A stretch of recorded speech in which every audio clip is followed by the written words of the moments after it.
nous, dans la démarche des RSE, on ne se l'est pas posé comme une démarche avec labellisation. Je l'ai plutôt vécu comme un document, une trame qui me permettait de voir si on était en chemin vers se rappeler qu'il y avait certains chapitres, quelque part, certaines thématiques qu'il fallait aborder. Donc je ne l'ai vu pas comme une contrainte. On l'a vraiment intégré dans notre mode de gouvernance, le fait des temps SIC, pas le bien-être au travail, mais le bien-être des personnes et leur épanouissement professionnel. C'était un aspect important dans le développement de l'activité, dans le management par l'empathie. Ça m'a permis de le vivre.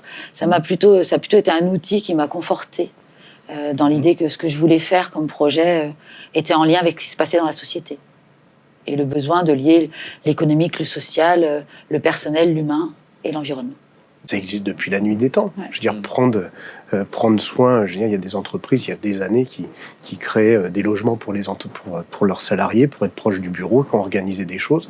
Aujourd'hui, prendre soin, faire attention à l'environnement, au-delà de l'aspect sociétal, c'est quelqu'un qui ne prend pas ça dans sa stratégie, aura un vrai problème dans quelques années si elle n'intègre pas aujourd'hui tout de suite les émissions carbone et ces choses-là, parce que ça va s'imposer, ça va impacter directement le bilan de la société. Donc en fait, il faut bien définir RSE, parce que c'est pas juste bien-être, il y a un rôle social des entreprises dans un système qui doit faire que l'entreprise, elle doit être économiquement viable, parce qu'on peut faire plein de RSE, mais si elle n'est pas économiquement viable, ça va vite s'arrêter, ça va faire plutôt des désastres. Et aussi en créant une valeur ajoutée.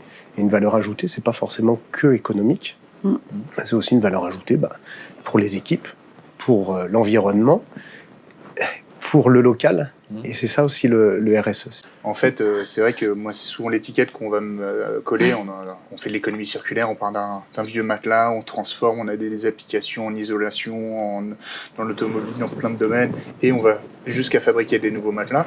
Donc, plus l'insertion. En plus, on fait l'insertion. Mais ce que j'aimais bien, ce que tu disais, c'est surtout une histoire d'homme et de valeur de l'entreprise qui sous-tend tout ça. Moi, je formalise, j'ai pas une politique RSE, j'ai pas un rapport RSE. Peut-être qu'il faudrait que je le formalise davantage, mais au final, c'est vrai que quand on fait de l'insertion professionnelle, on se doit d'apporter un parcours d'accompagnement à nos personnes, donc de les former, de lever les freins, développer leurs compétences, etc. et les rendre employables sur le marché du travail. Donc ça, c'est un axe très social. Avant, on enfouissait 4 millions de matelas, donc il y avait une personne qui mettait ça dans un trou.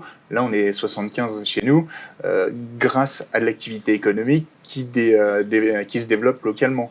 Et après, avec une société qui tourne et qui est rentable, parce que comme le disait Sébastien, le nerf de la guerre, ça reste quand même l'équilibre économique, l'équilibre financier, la capacité à se projeter, à se développer. Et